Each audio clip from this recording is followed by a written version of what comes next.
يلا بينا كده يا شباب، بسم الله الرحمن الرحيم. نبدأ الحصة الرابعة في الشهر الثاني لطلاب أولى ثانوي الترم الأول 2026. تعال نشوفوا مع بعض الجزء الثاني عندنا في إيه هنا. الكلمات كان عندنا صفحة 24 الجزء اللي على اليمين اللي هو بيبدأ بكلمة أستوتشو. أستوتشو بمعنى مقلمة. أستوتشو كافيه اللي هو القهوة، كابوتشينو اللي هو نوع القهوة الكابوتشينو، نونا يعني جدة، ميساجو يعني رسالة، ستيمانا يعني أسبوع، لترا يعني خطاب، جمة يعني ممحاة أو أستيكة أو جمة. بعد كده عندنا ماما اللي هي ماما، بونتي يعني جسر أو كوبري. فاكرين بونتي؟ عايز حد يرد عليا ويقول لي بونتي كانت من المفرد المذكر ولا المفرد المؤنث؟ هي اسمها شاذة على فكرة. مين فاكر؟ بونتي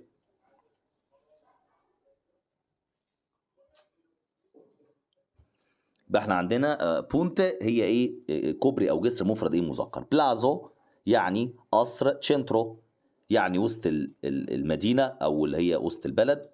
سبورت يعني رياضه، طبعا اتفقنا قبل كده لما اتكلمنا على الاسماء اللي بتنتهي بحرف ساكن بتكون مفرد مذكر او جمع مذكر.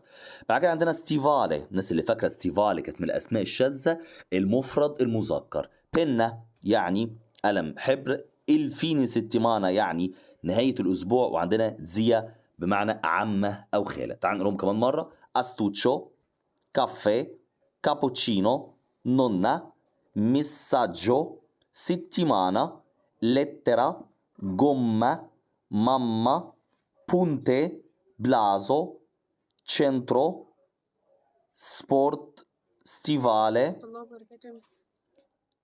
عليكم السلام ورحمة الله وبركاته. يلا هنا معانا في الكلمات صفحة يا 24. مستر عامل ايه؟ تمام الحمد لله. بعد كده عندنا بينا يعني قلم حبر، والفين ستيمانا نهاية الأسبوع، وتزيا بمعنى عمة أو خالة. أوكي، دي الكلمات الجديدة اللي علينا بصفحة 24 كلها. فيها بعض طبعا الكلمات اللي احنا أخدناها قبل كده، وفي كلمات منها جديدة، يعني في جديد على أديب. الجزء اللي بعد كده عايزين نتكلم عليه هو كان المواقف. عايزين نكمل بقيه المواقف ونخلص مواقف الوحده الثانيه، ولكن عشان نبقى متاكدين بس من مواقف الوحده الثانيه محتاج ان انا اراجع على حاجه في الاسبريسيون اللي هي التعبيرات. هتفيدنا كتير جدا النهارده. تعال نراجع عليهم سريعا. عندنا بياتشيري معناها بكل سرور او تشرفنا. بيرفافوري معناها من فضلك، انا بفكرك تاني. بارلاري بيانو يعني تكلم ببطء، اتكلم بالراحه. اكوالي ايزرشيتسيو سيامو يعني في اي تدريب نكون. اكوالي باجينا سيامو يعني في اي صفحه نكون. كومي سي سكريفا كيف تكتب، بتكتب ازاي. كومي سي ديتشي كيف تقال. واخر حاجه عندنا كي سينيفيكا. كي سينيفيكا بمعنى ماذا تعني. كي سينيفيكا ماذا تعني. اوكي، طب تعال نشوف مع بعض المواقف اللي احنا خدناهم. خدنا مع بعض من 1 لحد 6. تعال نرجعهم مع بعض ونكمل بقيه المواقف. في صفحة 36 خدنا من 1 لحد 6. كان فيهم قلت لك قبل المرة اللي فاتت فيهم 4 قدام وفيهم 2 جداد. طيب أول واحدة كانت اللي هي الكلمة المميزة بالنسبة لنا كلمة نووفو يعني جديد، فقلنا بنفينوتو يعني مرحبا. سريعا كده: كييدي النومي بتسأل على الاسم، فقلت لك كوميتي كيامي ما اسمك، أو سي باولو أو سي ماركو، يحط سي زائد اسم، وطبعا بيبقى فيه علامة استفهام. هنا ده كان الجزء الجديد اللي هو كييدي ليتا يعني بتسأل على العمر. كوانتي أني أي أو أي سيديتشي أني هل لديك 16 سنة. طيب كيدي لا نازيوناليتà يعني بسأل على الجنسية. دي دوفي سي من أين تكون، أو سي إيطاليانو هل تكون إيطالي. 5 إيو أو كوينديتشي أني أنا عندي 15 سنة. يبقى هنا بيتكلم على إيه؟ يبقى دي كوليتا يعني أقول الإيه؟ العمر. بعد كده رقم 6 بيقول لك إيو سونو إيطاليانو أنا أكون إيه؟ إيطالي. هنا بيعمل إيه؟ بيقول الجنسية. بيقول الإيه؟ الجنسية. يبقى ديكو لا نازيوناليتà. طيب تعال نبص مع بعض بعد كده على إيه؟ على الجزء الجديد بقى. هناخد النهارده من 7 لحد 11 نبقى خلصنا مواقف الوحده الثانيه كلها. بيقول لك كوزا ديتشي البروفيسوري، ركز معايا بقى والكلمه مش عارف اترجمها. كوزا ديتشي البروفيسوري ماذا تقول للمدرس. ركز اهو، ماذا تقول للمدرس. كواندو عندما. ايه بقى الكلمه المهمه؟ نون كابيسكو اونا فرازي. نون كابيسكو يعني لا افهم. اونا فرازي يعني جمله، في جمله انت مش فاهمها. هتقول ايه للمدرس؟ قالك عندك صيغتين: بو ريبيتري بير فافوري. بو ريبيتري بير فافوري يعني ممكن تكرر من فضلك، او تستطيع حضرتك تكرر من فضلك، يعني ممكن تقولها تاني. او بير فافوري بو بارلاري بيو بيانو. بير فافوري بو بارلاري بيو بيانو يعني من فضلك او لو سمحت ممكن تتكلم بايه؟ ببطء. فاكر بارلاري بيانو تكلم ببطء، صح؟ فهنا في عندنا طريقتين ان انت ممكن تقولها لو انت مش فاهم جمله. عندنا بو ريبيتري بير فافوري، او per favore può parlare piano. دول الصيغتين اللي انت ممكن تقولهم لو انت ايه non capisco una frase، يعني مش فاهم جملة. فاكر طبعا عندنا خدنا قبل كده ريبيتر، خدناه في الافعال صفحة 23. وبير فافوري برضو خدناه معناه من فضلك. شفت اهميه الكلمات اللي كانت موجوده في الاول تنفعك دلوقتي. يبقى عندنا اتنين اللي هو بو ريبيتر بير فافوري، او عندنا بير فافوري بو بارلاري بيو بيانو، يعني ممكن تتكلم ببطء او تتكلم بالراحه يعني. ماشي. اللي بعد كده 8 كواندو، عندما كييدو، اعمل بقى من اول هنا كييدو النوميرو ديلا باجينا. كييدو يعني اسال، النوميرو ديلا باجينا يعني بسال على الايه، الرقم بتاع الايه الصفحه. النوميرو عن رقم ديلا باجينا، باجينا خدناها مع بعض اللي هي ايه، الصفحه. انت بتسال طبعا، اتفقنا مع بعض طالما بتسال يبقى لازم في علامه استفهام، دي اول حاجه علامه مميزه ليك. ما تنساش، بكرر تاني، سؤال المواقف اللي هو او السيتواتسيوني بيكون 5 اختيارات، بتختار 2 صح. ركز عشان في بعض الناس بتعمل اختيار واحد وبتغلط، بتنقص الدرجه تانية على طول. يبقى خلي بالك، المواقف 5 اختيارات بتختار 2 صح. ماشي. طيب هنا بيقول لك بتسال على رقم الايه الصفحه، تقول ا كوالي باجينا سيامو. كوالي باجينا سيامو يعني في اي صفحه نكون، ودي اتكلمنا عنها برضو في صفحه 23. وسيامو ا باجينا ا كوينديتشي يعني هل نحن في صفحه 15. ده برضو كده بيعمل ايه، بيسال هو احنا في صفحه 15. يعني انت بس دلوقتي انت مش عارف رقم الصفحه، فبتيجي تسال ماشي اكوالي باجينا سيامو، احنا في صفحه كام. او ممكن تقول ايه سيامو ا باجينا ا كوينديتشي، هل احنا في صفحه 15. يبقى دي الطريقه اللي بتسال بيها عن ايه الصفحه. طيب في صيغه تانية في رقم 9 بيقول لك ايه كواندو، عندما، او مثلا كيدو النوميرو دي لا باجينا، بسال على رقم ايه الصفحه. تيجي تقول لي ده هو اللي فوق، بس يقول لك كواندو سونو عندما تكون، اما تكون فين. هيقول لك تقول ان كلاس او اسكولا. اما بتيجي تسال على رقم الصفحه بتكون ايه، يا اما في الفصل يا اما في المدرسه. ماشي. خلي بالك من النقطه دي. تيجي يقول لك ساعات بقى يحط لك 5 اختيارات، يقول لك ان كلاس او اسكولا، يقول لك مثلا اكازا مثلا في المنزل، يقول لك مثلا ايه الريستورانتي في المطعم. ماشي. يقول لك مثلا ان اوتوبوس في الاتوبيس. يبقى انت ساعتها تختار ايه، تختار ان كلاس واسكولا. ماشي. موقف من المواقف اللي بتيجي برضه. طيب رقم 10، موقف رقم 10 بيقول لك ايه ديكو، بقول كوالي ايزرشيتسيو سيامو. كوالي ايزرشيتسيو سيامو يعني في اي تدريب نكون. في اي تدريب نكون، احنا تدريب كام، واعتقد الكلمه دي مش جديده عليك. كواندو عندما، امتى بتقول الكلام ده. بص بركز، بيقول لك نون كونوسكو. نون كونوسكو يعني لا اعرف. نون كونوسكو النوميرو ديليزرشيتسيو، لا اعرف رقم التدريب. اتفقنا مع بعض وقلت لك قبل كده كلمه ايزرشيتسيو اللي هي زي بالانجلش اكسرسايز، تدريب. فاهم. فانت امتى تقول اكوالي ايزرشيتسيو سيامو يعني في اي تدريب نكون، بتقولها امتى نون كونوسكو النوميرو ديليزرشيتسيو يعني لا اعرف رقم الايه التدريب. او ايه تاني ممكن برضو يسالك فيها، هي ان كلاسي او اسكولا، برضو نفس الكلام في الفصل او ايه او في المدرسه. اخر حاجه عندنا بيقول لك كواندو كيدو النوميرو ديليزرشيتسيو، عندما اسال عن رقم التدريب الاكسرسايز. اما تيجي تسال هتعمل ايه. شفت السؤال رقم 8، بس 8 كان فيه باجينا، هو نفس الاختيار، بس بدل ما كلمه باجينا هتشيلها وتحط ايه، تحط ايزرشيتسيو. شفت السهوله، الموضوع سهل جدا. يبقى هتقول ايه كوالي ايزرشيتسيو سيامو. كوالي ايزرشيتسيو سيامو يعني في اي تدريب نكون، او سيامو ايزرشيتسيو تشينكوي يعني هل نحن في تدريب رقم 5 او اكسرسايز 5. دي كده ايه الطريقه. يبقى تحسهم شبه بعض ومهمين جدا، واتدربنا عليهم قبل كده، او خدنا اغلبيه كلماتهم في صفحه 23. عشان كده قلت لك اهميه الكلمات وحفظك للكلمات. يبقى كده مواقف الوحده الثانيه خلصت. شايف ببساطه، ببساطه جدا. لو تعد فيهم الجديد عندك من 1 لحد 6 كان فيهم 2 جداد، واللي تحت هنا من 7 لحد 11 فيهم حوالي 2 متكررين. يعني ممكن تعتبر الجديد كله لو ضمته على بعض ممكن يعملوا 5 مواقف 6 مواقف الجداد. بس انا طبعا حاطط لك زياده عشان ايه، يبقى برضو فيها مراجعه وانت ما تنساش. حلو. ادي المواقف من 1 لحد 10. طبعا لو تاخد بالك كل موقف عامل لك فيه كلمات مميزه او حاجات مميزه ليك، تقدر ان انت هي دي اللي تذاكرها بس. جميل يا شباب. لو في اي حد مش فاهم اي حاجه برضو يقول لي وعرفني. ماشي. تيجي نحل الاسئله. تعال نشوف الاسئله ممكن نحلها ازاي. في الصفحه اللي بعدها صفحه 37 ما تحلهاش، انا بس هوريك مثال كده او اتنين هوريها لك بس. ماشي. ما تحلش معايا يعني ايه، عشان بس اوريك مدى سهوله الاسئله. اول حاجه عايز اعرفك بس انت ازاي بتحل. اول حاجه عندنا بيقول لك ايه، بيقول لك كواندو كيدو يعني اسال، ليتا انا بسال عن العمر. بسال، خلي بالك طالما لقيت كلمه بسال دي كلمه كيدو، يبقى انت رايح لاختيار، اختيارين هتختارهم يكون فيهم علامه استفهام. يبقى سؤال الاختيار رقم بي ده مستبعد ليه، مش سؤال ما فيهوش علامه استفهام، اهو حاجات مميزه بالنسبه لك. طيب كيدو ليتا دي اون ايه كومبانو، بسال على ايه عمر زميل. حلو، تعال نشوف مع بعض يلا. كوانتي اني الكومبانو عنده كام سنه الزميل؟ ايوه مظبوطه صح، الاجابه رقم بعد كده بيقول لك ايه، كي من يكون الزميل الجديد؟ لا طبعا غلط، ايه كي دي ما ينفعش. طيب دي دوفي ايه من اين يكون؟ فاكر سؤال الجنسيه من اين يكون؟ دي دوفي ايه الكومبانو من اين يكون؟ لا برضو غلط. يبقى الاجابه رقم اي اللي هي بتقول لك ايه، التو كومبانو دو ديتشي عني، يعني زميلك عنده 12 سنه. برضو هنا بسال ايه؟ بسال عن العمر. شفت ازاي ببساطه جدا؟ الموضوع مش صعب خالص يا شباب، ماشي؟ بس اسيب الصفحات ديت ما تحلهاش، اما تيجي تذاكر الاول انت بحلها، بس انا برضو بوريك مدى سهوله الاسئله. ممكن مثلا ناخد سؤال زي رقم ايه، زي رقم 3. بص كده، انا مش عايز احلهم كلهم يعني. هنا بيقول لك بوري بيتري بيرفافوري، ممكن تكرر من فضلك او تعيد من فضلك. قال لك كواندو عندما ايو سونو انا اكون فين؟ ان اوتوبوس، اسكولا، ان كلاسي، al cinema، اكازا. نختار ايه هنا يا شباب في موقف رقم 3؟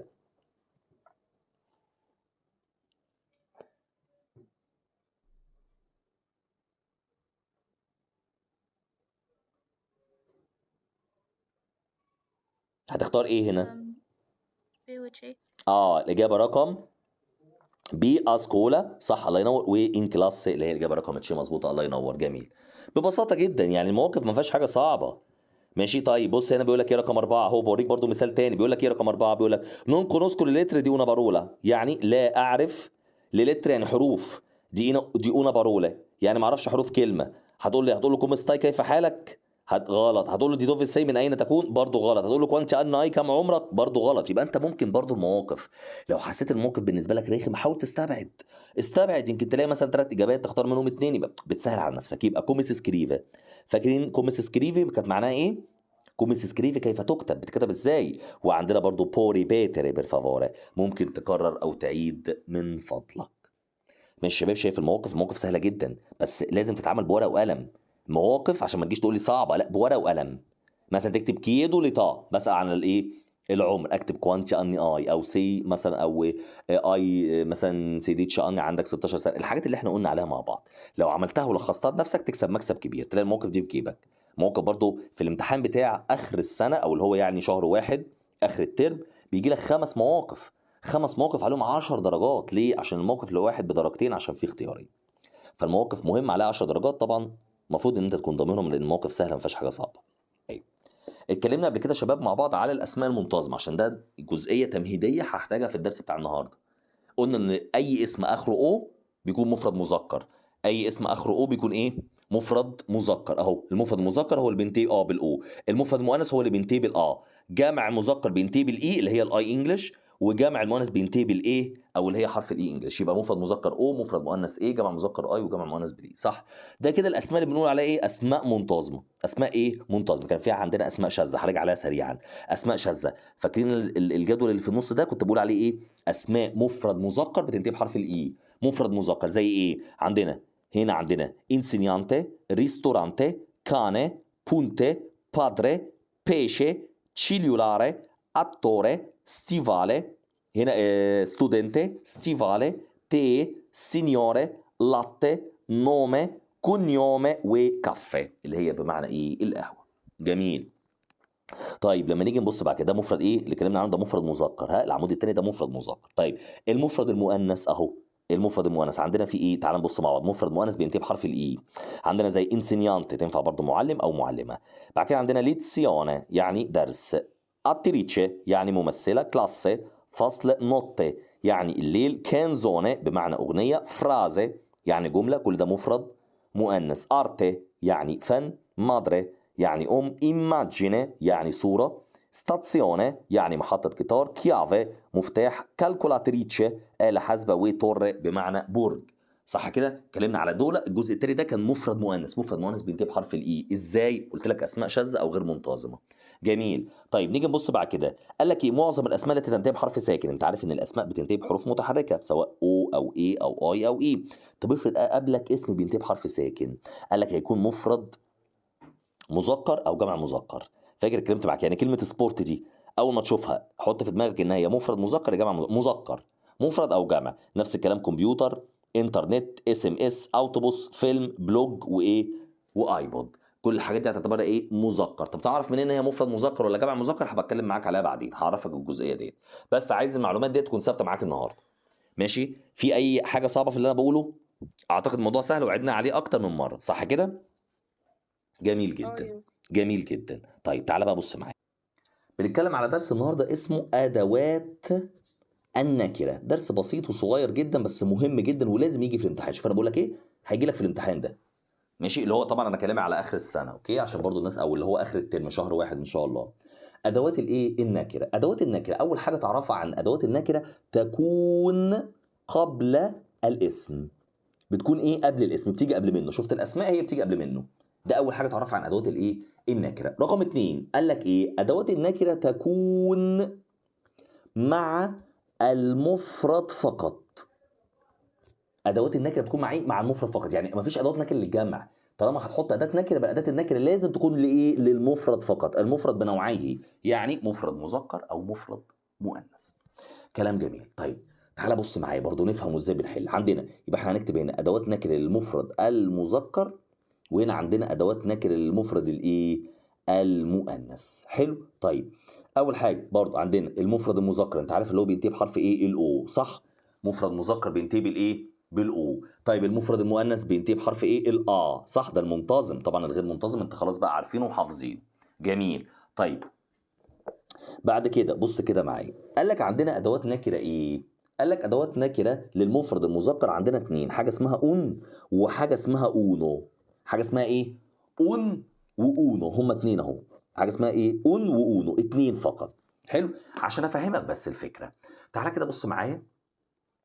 لو انا دلوقتي كتبت لك مثلا على سبيل المثال كلمه زي كلمه ليبرو، اهو كلمه زي كلمه ايه؟ ليبرو، يعني كتاب. طيب ممكن تحدد لي نوعها بعد اذنك؟ فهتقول لي اخرها حرف الاو، فدي مفرد ايه؟ مذكر. حلو، مفرد مذكر. طيب الحاجه اللي قابلتك ايه؟ ان انت عندك اتنين، صح؟ ففي بعض الناس تيجي تقول لي ايه؟ طب انا احط اون ولا اونو؟ طب انا عندي اتنين، اعمل ايه؟ اختار اي حاجه؟ لا، مش هتختار اي حاجه. قال لك بعد كده تبتدي ان انت ترجع لايه؟ قال لك هترجع لاول حرف، تشوفه بادئ بايه. طب اول حرف ده ايه؟ ال. حرف ال ده ساكن، يبقى بياخد الاون، اهو ساكن، صح؟ الايه؟ ساكن بياخد الاون. يبقى انت النهارده الاون دي بتيجي مع ايه؟ مفرد مذكر بادئ بايه؟ بساكن. يعني ايه ساكن؟ يعني مش متحرك. انت عندك المتحركين 5 حروف، اللي هي الاي والاي والاو والاي واليو، دول الحروف اللي اسمها متحركه، الفاولز، صح؟ او الفوكالي، الحروف المتحركه. عكسهم غير ال5 حروف دول يبقى ايه؟ يبقى ساكن. فهنا اختار الايه؟ هختار الاون. هختار الايه؟ الاون. شفت ازاي؟ اون ليبرو، كده انت حطيت اداه النكره، صح؟ ماشي. طيب تعالى بص معايا كده، اللي بعد كده كتبت لك كلمه زي كلمه اميكو. اميكو بمعنى صديق. طيب هات تعالى نحط اداه نكره، يلا.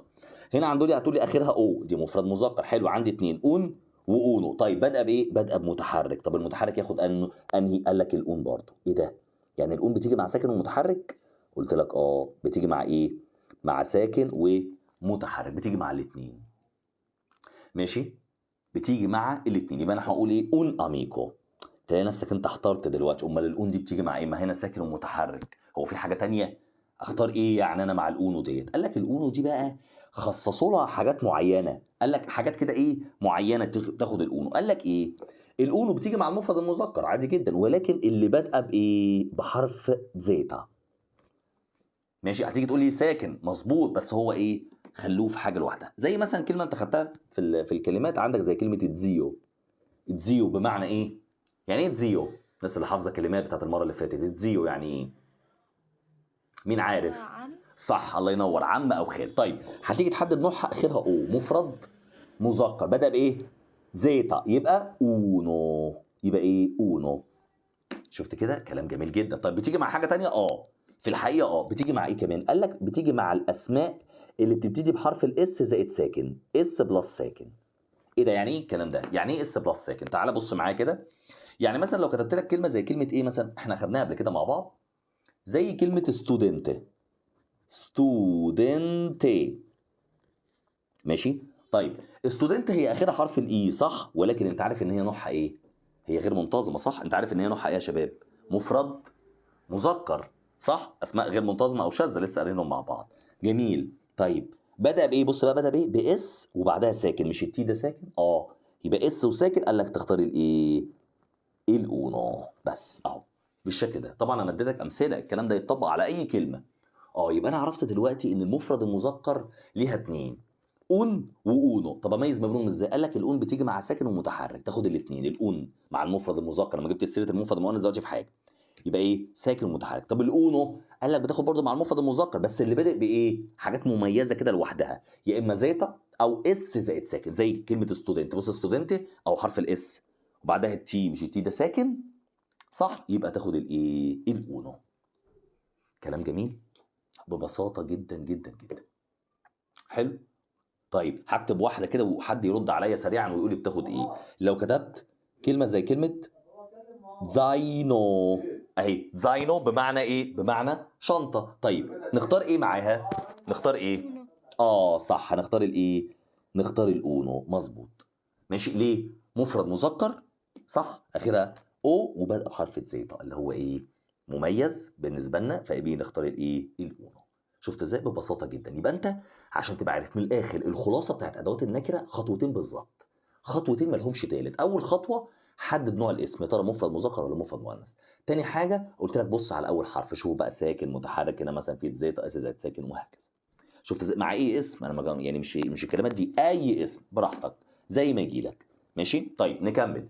المفرد المؤنث عندنا ايه؟ عندنا اتنين، حاجه اسمها اونا وحاجه اسمها الاون ابوستروف. بس اونا ماشي، والاون ايه؟ والاون ابوستروف. وعايز اقول لك دول سهلين قوي. عارف ليه؟ قال لك عشان الاونه بتيجي مع اللي بادئ بساكن فقط. اونا بتيجي مع اللي بادئ بايه؟ بساكن فقط. طب الاون ابوستروف قال لك بتيجي مع متحرك فقط. ايه ده؟ يعني ما فيش اس زائد ساكن وتزيطه؟ لا ما فيش. في المؤنث سهل اهو، المؤنث يبقى ايه؟ اونا مع ساكن والابوستروف مع متحرك فقط، مش عايز حاجه ثانيه. ماشي. على سبيل المثال يلا تعال نبص مع بعض. كتبت لك كلمه زي كلمه كازا. كازا يعني ايه؟ كازا يعني منزل. حلو. طب تعالى نحط له اداه نكره. مفرد ايه؟ مؤنث اخره حرف صح. يبقى انا هنا يبقى انت حطيت في دماغك يا اما اونا اما اونا ابوستروف. طيب بادئه بحرف ايه؟ اللي. طب حرف اللي ده ساكن ولا متحرك؟ اللي حرف ايه؟ حرف ساكن. يبقى الاجابه تبقى ايه؟ تبقى اونا. الاجابه تبقى ايه؟ تبقى اونا. ماشي. طيب بعد كده بص اللي بعدها. تمام يا لو جينا كتبنا كلمه زي كلمه ايه مثلا؟ اولى اهو. كلمه زي الكلمه ديت، يلا تعال نحط لها اداه نكره. عندنا مفرد ايه؟ اولى اللي هي قاعه طبعا، مفرد مؤنث بدا بحرف ايه؟ متحرك. متحرك. يبقى الاجابه تبقى الاون ابوستروف. الاون ايه؟ الاون ابوستروف. ماشي اهي، مفرد مؤنث بدا متحرك يبقى الايه؟ الاون ابوستروف. شفت ازاي؟ جميله سهله هي، اعتقد ما فيهاش حاجه. طيب بص الحته اللي جايه ديت، يلا اللي بعد كده. مثلا كتبت لك كلمه زي ايه بقى؟ وركز معايا كويس ها. كتبت لك كلمه زي كلمه مادري. مادري نوعها ايه بقى مادري دي؟ مادري اسماء شاذة، مفرد مؤنث. خلي بالك بقى، اسماء الشاذة تبتدي تظهر هنا. مفرد مؤنث، مادري بمعنى مفرد مؤنث وبادئه بالام، حرف الام ساكن. يبقى الاجابه تبقى ايه؟ تبقى اونا. الاجابه تبقى ايه؟ تبقى اونا. ماشي اهو زي ما احنا شايفين كده. اوكي ماشي. تمام. طب بص الحته الجايه ديت ونشوفوا مين الذكي، وهقول لك بعض الناس بتتلخبط ازاي وبتختار غلط. لما اجي اكتب لك كلمه زي كلمه استوتشو. استوتشو لسه واخدينها النهارده في الكلمات الجديده بمعنى مقلمه. جيب لي اداه نكره ليها كده بعد اذنك.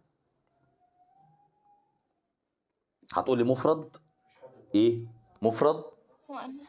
لا لا مؤنث. مذكر اخرها مذكر. مفرد مذكر بدأ بمتحرك. نختار انهي واحده؟ مفرد مذكر بدأ بمتحرك. المفروض أم. الاون صح، الله ينور. عارف بقى ثلاث ارباع الطلبه بتعمل ايه؟ تختار الاون ابوستروف. ليه؟ واخد ان اي حاجه متحرك يبقى الاون ابوستروف. شفت بقى الغلط الطلبه بتقع فين؟ يبقى الاون ابوستروف دي بتيجي مع المفرد المؤنث فقط، ها خلي بالك. انما دي مفرد مذكر وبادئه بمتحرك، فالاجابه تبقى ايه؟ الاون فقط. ماشي الاون فقط. خلي بالك بعد اذنك. ماشي. طيب كلمه كمان ونشوف مين اللي صاحي ومركز معانا. يلا لو كتبت لك كلمه زي هو كلمه أنا متلخبطة شايف المفرد المذكر يعني ايه؟ اللي هو بين الأونو والأونو، حاسة مش فاهماها قوي. ما هي بصي هما الاثنين بيجوا مع المفرد المذكر، مفيش فرق ما بينهم، الاثنين واحد. بس ايه اللي بيميز الاون عن الاونو؟ ايه اللي بيميز الاثنين عن بعض؟ ان الاون بتيجي مع الكلمه اللي بادئه بحرف ساكن او متحرك، بادئه اولها. انما الاونو بتيجي مع اللي بادئه بايه؟ زيتا او اس زائد ساكن. زي ما احنا شفنا مع بعض هنا. اس زائد ساكن. اس وبعدها ساكن، حرف ساكن، اي حرف ساكن او زيتا. فهمت ازاي؟ يبقى الاثنين واحد، بس الفرق في الاثنين ايه؟ اللي بادئه بحرف ايه؟ بادئه بحرف ايه؟ الاون مع ساكن المتحرك، والاونو مع اس زائد ساكن وايه وزيتا. نفس الكلام المفرد المؤنث عندنا اثنين، اونا واونا بص في الاثنين واحد. طب ايه اللي يفرق بدايه اول حرف في الكلمه؟ اونا بتيجي مع ساكن، واونا بصرف مع ايه؟ مع المتحرك. ماشي؟ طيب يلا بينا نبص بعد كده الكلمه اللي بعدها كلمه بيشي. بيشي ماشي؟ يعني ايه بيشي؟ الناس اللي مذاكره. سمكة. سمكه مفرد مذكر ولا مؤنث؟ اسماء شاذه خلي بالك. الله ينور، شفت؟ الله ينور عليك، ممتازه. مفرد مذكر، حلو. يبقى انا هنا خلاص عرفت ان انا فين. يبقى ياون ياونو. تعال بص بقى على اول حرف، حرف البي. هنا ولا هنا؟ مع الاون ولا الاونو؟ أون. مع الاون. شكرا، خلاص. شفت؟ خلي بالك بقى من الاسماء الشاذه هنا. ها؟ طب بص الحته الجايه ديت، بص الحته الجايه عشان ما تلخبطش. لو جالك مثلا كلمه زي كلمه سينيورا. سينيورا استاذ او سيد، صح؟ طيب نوعها ايه سينيورا؟ سينيورا مذكر. مفرد مذكر، حلو. سينيورا اسماء شاذه طبعا. اتكلمنا على الاسماء الشاذه وقلنا مدى اهميتها. يبقى هنا عارف ان انا مفرد مذكر. يبقى انا هنا عندي اون واونو. حلو، تعال بص معايا كده بقى، ركز عشان كده انا كاتبها الهدف او لغرض معين. بدا بايه يا شباب؟ حرف الاس، صح؟ بعدها ساكن. الاس بعدها ساكن؟ لا، بعدها ايه؟ متحرك. حرف الاي او نطقه بالايطالي اي، صح؟ قال لك دي اس ومتحرك. لا، طب احنا عارفين ان الاس وساكن هي الاونو. طب ولو لقيت اس ومتحرك هتبقى الاون كانها ساكن عادي جدا، يبقى الاون. شفت ازاي؟ طبعا انا مش هكتب لك الكلام ده عشان انت ما تتلخبطش. ماشي؟ يبقى خليك عارف الاس زائد ساكن اونو، لو لقيت متحرك بعدها ولا حاجه يبقى ايه؟ يبقى الاون. بص جبت لك كل حاجه عشان ما تتلخبطش. طيب يلا الحته اللي جايه ونشوف مين يعرف يجاوب. لو كتبت لك كلمه زي كلمه كيافا. كيافا معناها ايه ونوعها ايه؟ الناس اللي بتذاكر يلا، معناها ايه ونوعها؟ مفتاح. هي مفرد بس مش مفاتيح. مفتاح. نوعه ايه طيب؟ مفرد مذكر ولا مفرد مؤنث؟ مفرد مذكر. مفرد مؤنث. مفرد مؤنث يا شباب، نراجع عليهم تاني. مفرد مؤنث، مفتاح، مفرد مؤنث، اسماء شاذة. شفت؟ قلت لك مدى اهميتهم. اوكي، مفرد مؤنث، حلو. يبقى انا هنا في تاني واحده بدأ بحرف التشي، ساكن ولا متحرك؟ حرف التشي ساكن، يبقى اونا. يبقى انا اختار ايه؟ اختار اونا اهو بالشكل ده. حلو. طيب بص بعد كده برضه عشان لو جات لك كتبت لقيت لك مثلا كلمه زي كلمه سبورت.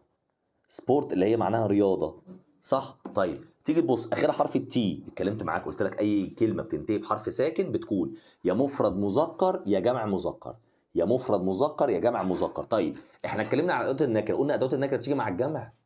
في ادوات نكره للجمع؟ مفيش. قلنا ادوات النكره بتكون مع ايه؟ مع المفرد فقط. مع ايه؟ المفرد بس. وبالتالي يبقى سبورت دي هتبقى ايه؟ مفرد مذكر. شفت ازاي؟ عشان هي مفيش للجمع اصلا. حلو. طيب سبورت بدا باس وساكن، صح؟ مفرد مذكر بدا بايه؟ باس وساكن، يبقى الاجابه تبقى اونو. الاجابه تبقى اونو. شفت؟ عشان اس وايه؟ اس وساكن. ماشي؟ طيب بعد كده مثلا كتبت لك كلمه زي كلمه ايه مثلا؟ كانزونه. كانزونه، فاكرين كانزونه كانت بمعنى ايه؟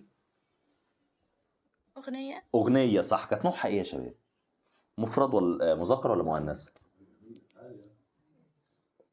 مؤنث. مفرد مؤنث، صح. الله ينور. شايف اللي حافظين الاسماء الغير منتظمه بيرتاحوا. مفرد مؤنث بدا بايه؟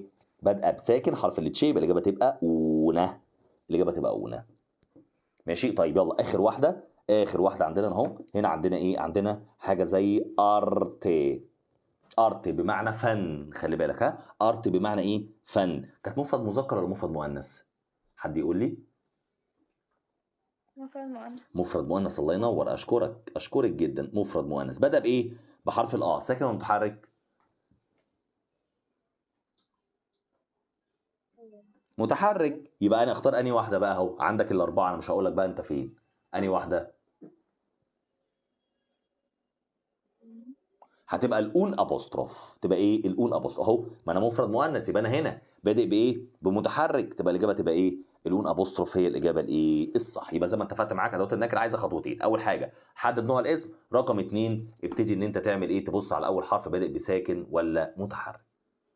صفحه 53 في عندنا ادوات الايه النكره اهو زي ما مكتوب اهي. ادوات النكره، ادوات النكره تكون مع المفرد فقط سواء المذكر او المؤنث، ولا يوجد ادوات نكره لايه للجمع سواء المذكر او المؤنث. اهو موضح لك هنا بالظبط ادوات النكره للمفرد المذكر. عندنا الاون بتيجي مع ساكن او متحرك، والاونو بتيجي مع ايه زيتا واس زائد ساكن. طيب ادوات النكره للمفرد المؤنث نفس ما كتبناه مع بعض، عندنا الاونه بتيجي مع اللي بادئ بساكن، والاون ابوستروف بتيجي مع اللي بادئ بايه بمتحرك. ماشي، نفس الشرح اللي احنا قلناه مع بعض بالظبط. طيب لما نيجي نحل، طبعا اول ما تيجي تحل عينك على ايه عينك على اللي بعد النقط. اول ما تيجي تحل على طول ماشي ادوات النكره، شايف الاختيارات فيها ايه؟ الاختيارات كلها ادوات نكره اهو.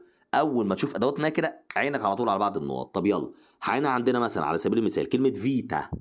فيتا يعني الحياه. اول حاجه حتى لو انت مش عارف معناها، طيب فيتا اخرها حرف ايه يا شباب؟ عايز الناس بقى تتفاعل معايا. فيتا اخرها حرف ايه؟ حرف مفرد مذكر ولا مفرد مؤنث؟ مؤنث. مفرد مؤنث وبدا بايه بالفي حرف ساكن، يبقى الاجابه تبقى اونا. شفت ازاي اهو ببساطه جدا، مفرد مؤنث بدا بساكن. طيب اللي بعد كده زاينو، ماشي اخرها حرف ايه الاو، مفرد مذكر بدا بايه بدا بايه زيت. زيت ده مميز حرف لوحده، تبقى يبقى الاونو صح. الله ينور كده. طيب سبيتاكولو يعني عرض، هنا عندنا ايه او اخرها او مفرد مفرد مذكر. حلو، بدا بحرف ايه بقى؟ اس وبعدها بي. اس وبعدها ساكن اللي هو البي صح، اس وساكن يكون اونو. يبقى الاجابه الاونو. الله جميل، الله ينور، ممتازين. طيب بينا، يلا عايز حد يقول لي بينا. بينا مفرد عارفة ايه مفرد مؤنث اخرها حرف الاه مؤنث. بالظبط، مفرد مؤنث بدا بحرف ايه ساكن. ساكن صح، مفرد مؤنث بدا بساكن الاجابه تبقى اونا. اونو. والإجابة تبقى أونا صح. طيب ماشي 5، يلا عيني على بعض النقط. كلمة كاني حلوة الكلمة دي. كاني كانت معناها إيه كاني؟ كانت معناها مؤنث. كانت كلب. كلب صح. مفرد مذكر ولا مفرد مؤنث؟ مفرد مذكر صح. الله ينور. خلاص يبقى احنا عرفنا مفرد مذكر بادئ بساكن، يبقى الإجابة الصح هتبقى اونو. هتبقى اون بس ماشي، عشان احنا لسه ما ذاكرناش. طبيعي يبقى اون بس، الاونو بتيجي مع اس زائد ساكن وتزيتها. طب يلا اللي بعد كده عندنا تاسا، مفرد مؤنث بدأ بحرف التي ساكن صح، يبقى الإجابة تبقى أونة. أيوة صح كده، أونة الإجابة الثانية. ماشي جميل. اللي بعد كده عندنا فولتا. فولتا يعني مرة، مفرد مؤنث بدأ بحرف الفي ساكن، يبقى أونة. الله ينور. عايز الباقي يتكلم معايا يلا، يبقى إيه أونة مظبوطة صح. طب يلا اللي بعد كده أوفيتشو بمعنى مكتب، يلا كله معايا يلا. آخرها حرف الأو، يبقى إيه الأو؟ مفرد مذكر بدأ بحرف الأو أو اللي هو اليو، متحرك ولا ساكن؟ متحرك. اليو متحرك. اوكي طب نختار انهي واحده بقى؟ اون ولا اونو ولا اونه ولا اون ابوستروف؟ اون صح ممتازه. الله ينور، كنت حاسسكم هتختاروا الاون ابوستروف بس الله ينور ممتازين. الاون ابوستروف بتيجي مع المفرد المؤنث. ماشي يلا هنا عندنا اميكا، مفرد مؤنث وبدأ بحرف وبدأ بحرف ايه متحرك، يبقى انهي واحده؟ هنا اون ابوستروف صح. هنا مفرد مؤنث بدأ متحرك خلاص. اوكي يلا اللي بعد كده عندنا ستودنتسا. ستودنتسا اخرها حرف اللي بيبقى اخره حرف مفرد ايه؟ مفرد مؤنث وبادئ بايه؟ باس. طبعا الاس اللي هو ساكن، احنا في المؤنث ما عندناش اس زائد ساكن، هو الايه المؤنث يا ساكن يا متحرك، فهنا ساكن فالاجابه تبقى اونه. الاجابه تبقى ايه؟ تبقى اونه. اوكي يلا سبورت رياضه، لسه كنا مكلمين اللي بتنتهي بحرف ساكن، قلت لك يا مفرد مذكر يا جمع مذكر. طب هنا ايه؟ ما عندناش جمع، يبقى كده يا مفرد ايه؟ مذكر وبدا باس وساكن، يبقى ايه بقى الاجابه الصح؟ تبقى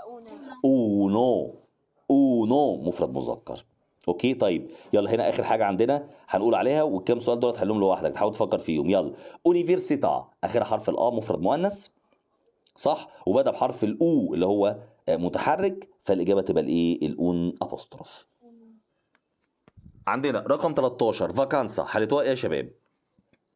أونا. أونا صح، الإجابة الأولى، الله ينور، مفرد مؤنث بدأ بساكن. ليتسيوني حالتها إيه؟ أونا. أونا صح، الله ينور، ممتازة. ليه؟ لأن ليتسيوني يعني درس، مفرد مؤنث وبدأ بساكن، يبقى أونا مظبوطة، الله ينور، صح. اللي بعدها كلمة تيستو، مفرد مذكر بدأ بساكن، يبقى أون مظبوطة. اللي بعد كده سوريلا تبقى إيه؟